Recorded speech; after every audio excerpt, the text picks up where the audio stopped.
Hey guys, sorry for the low quality video. I was trying out a new camera that I found at my house back in Los Angeles, but as you can see, it sort of looks like this is shot in the 90s, so I won't do it again. It'll be higher quality in the future, but I hope you can still enjoy this episode and this real in-person footage with me and Michelle. And if you want to listen to the entire podcast, it's an hour in one fell swoop. You can check it out at my website, Plantriotic.com, or on iTunes. Just search the Plantriotic Podcast. This is part 1 of 3 parts of our interview, and I'll post them each day throughout the week. What's up, Michelle? How's it going? Pretty good. How are you? Good. What is new and exciting in life? New and exciting? Everything's new and exciting right now. Tell me about it. Well, I'm getting ready to move to Miami. Jay moved in like 10 days ago. Jay's over there cutting jackfruit for us, by the way. Yes. Hopefully he'll bring some over eventually. Yes, if we're good, yeah. Started a new business. Got a lot going on, you know? Every day is new when you have 2 little kids, too. So is that your membership business? Yeah, we have a website where we do all kinds of, full-length yoga tutorials, group coaching, our daily food journals, question and answer forum. It's been a lot of fun. And we're looking forward to our move to Miami. And that's Thriving Plant-Based? ThrivingPlantBased.com. So when did you start it?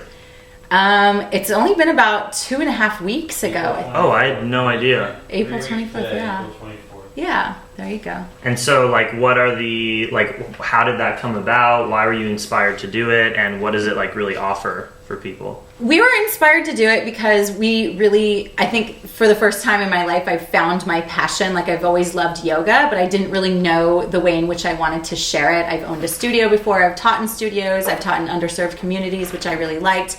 And I love teaching and sharing it with people, but I find that a lot of the people that I come across around here can't afford to pay $20 a class 5 days a week. It's crazy, I know. I got into my yoga journey at Yoga Works on Montana. It's crazy. It's fucking expensive.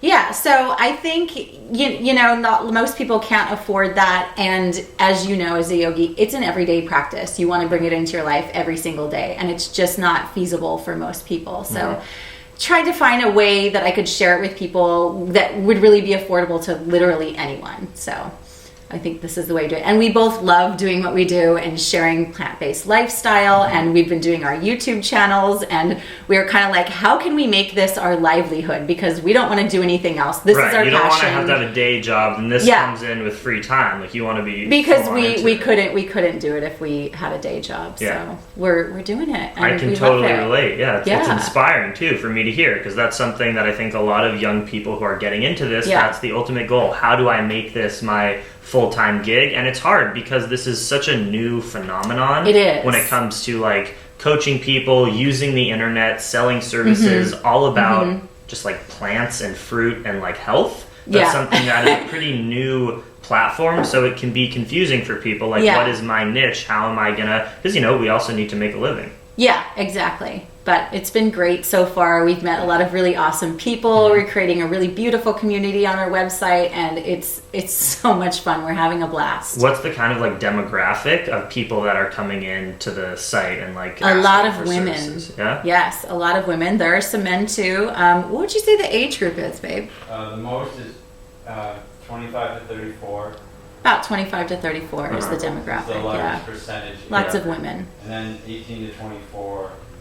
And then 36 to 44. That's the right.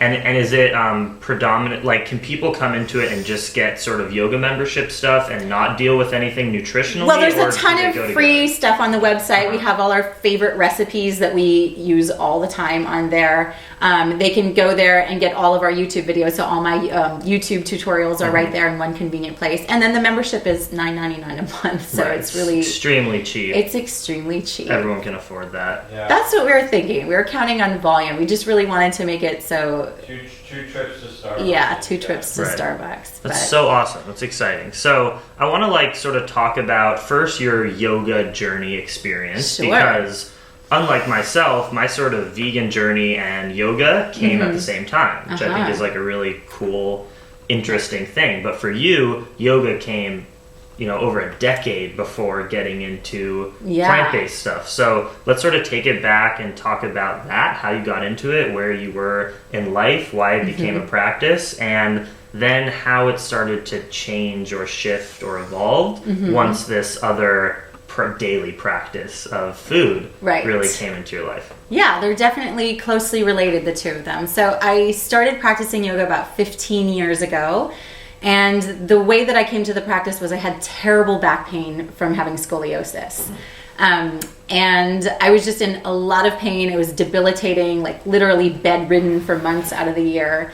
I tried everything, going to chiropractors, doctors, all that shit, and nothing ever worked. And someone said, well, maybe you should try yoga. And I was like, okay. So Was this when you were in your 20s? yes, or teens? I was in my 20s. Uh-huh. So 15 years ago, I don't know, 38 minus 15. Uh-huh. You're in college. You can do the math. 20s, early 20s. There you go. I just got out of the statistics class. I don't Ew, want to that think of sounds any math. so fucking awful. It was pretty bad. Oh, it makes me want to shoot myself in the head just thinking about it. But yeah, so I started then, and I just started doing like DVDs at home, and I started Like to go Rodney Yee. I swear to God, I definitely had a Rodney Yee Power Yoga DVD Nice. with his long hair, and it was like blowing in the Awesome, wind, and he yeah. was like doing like Power Yoga vinyasas like on a cliff somewhere, It's and like I was early like, I can get into 2000s. this. Totally early 2000s. It was super fun. Nice. But anyway, so I felt better. And I felt better and better, and that's how it sort of ended up being a regular practice for me. And then I wanted to share it with people. Obviously, when you find something that's that amazing and really clicks with you, you want everyone to do it. Like, so I did a teacher training, and I started teaching. So yeah, but actually the diet thing really played into it, because as my yoga practice became more and more profound in my life, Right. I stopped wanting to eat animal products. Sure, because like, you know, when I got into it, for me it was a physical practice. It was about Sure. the asanas when I initially got Me into too, it. yeah. I had just ridden my bicycle across the United States, coast Wow. to coast. I was on my gap year. I was 18 years old. Just graduated high school, and I Is came that back. what kids do on their gap year? We can get into a little bit of Man, what I was just getting did on my fucking gap high. year. I was getting high while biking across the country, actually. Shit, I did it all every wrong. single day. Could have saved me a lot of money in my 20s. But I came back from that trip, and obviously like my legs were fried. Ugh, like I I bet. just biked 4,000 miles in 2.5 months, and my mom was like, "You're going to yoga." I was like, Good. "I am not going to yoga. That is for moms." Because my only introduction into it was my mom goes to yoga like every Right, day. yeah. And all the other moms go to yoga Yeah. every day, and it's not something that an 18-year-old boy Sure. would ever do. Not a So feeling. she dragged me and said, "You need to stretch out your body. You're so tight and just out of whack."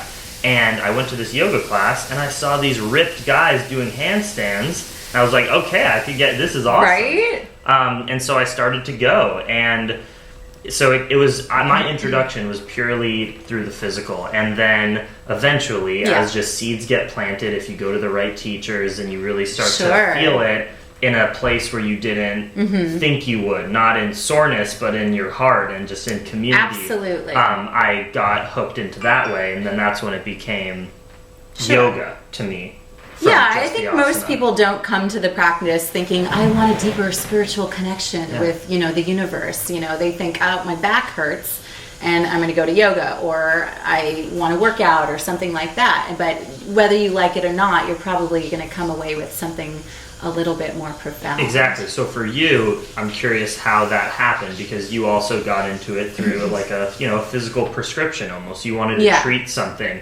But obviously yoga means a lot more to you now than simply Yes. treating your back. So how did that manifest, and like why do you practice yoga? What is the practice of yoga to you? Because as a teacher, I find myself having to explain all the time that most people in the Western world think of the westernized version of yoga similar to Pilates or running. It's a form of exercise. Right. And for people like us that are really deep into this, like, we have a lot more to say about what it means to us, maybe. So that's the funny thing is I'm usually pretty quiet about what yoga means spiritually to me. I feel like that side of it for me is just a very personal thing, and I don't know that I've ever really tried to explain it to anyone, but I always remember what Pattabhi Jois says, right? He says, practice and all is coming. So the most important thing is to just show up every day, get on your mat, do your practice. You don't need to think about it. You don't need to internal, you don't need to, intellectualize what it means to you in your heart. You don't need to try to explain it to someone. When I teach classes, I don't put a lot of philosophy into it. I feel like the asanas do speak volumes much more than I could speak. So I feel like it's something that happened very naturally for me. It's not something that I thought was going to happen or that I was hoping would happen or anything like that. It's just when you show up and you do the practice, it just becomes a bigger thing in your life, and it changes you. And essentially, it just connects you to everything in the universe. And I know that can sound a little woo-woo, crazy. It can sound a little crazy, but it does. So because it does sound a little bit crazy to some people who aren't really in that space where they're looking for that, right. I just let them experience it. I don't think people need to be told that it's this big other thing, because they'll experience it for themselves. So that's what happened to me. And for whatever reason, I stopped wanting to eat the animal products. And so I stopped eating chicken and beef. And so I haven't eaten any of that stuff in like 11 years. Okay. And I didn't know why. I wasn't like, this is wrong, or I'm going to stop, or I wasn't like, this isn't good for my body or the environment. It was just like, it became gross to me. Yeah. So I just stopped, and it kind of fell away, and certain things stayed. Like, it was like, most people, they eat fish for longer, and they eat eggs for longer. And then, eventually it kind of changed, just a few years ago when I saw forks over knives. I was like, okay, it's not good for me. And then dropped a bomb. Yeah, I actually watched it and then didn't change anything. Yeah. And then I watched it again, and I was like, all right. I'm like, this is stupid, and I don't really like these foods that much, and I wasn't attached to it. And by then, fish was already disgusting to me. So it was just a really easy, gradual, natural process. I don't think it would have been with the diet if I didn't. Here we go. Thanks, Jay. Oh my gosh, thank you, honey. So we just had a YouTube viewers. Giant bowl of jackfruit put in front of us. Oh my gosh. Oh my god. I don't even remember what I was talking about. I don't know, some bullshit about yoga and woo-woo shit. I don't know. But yeah, everything just kind of naturally happened. It's good, right? Yeah, it's really good stuff.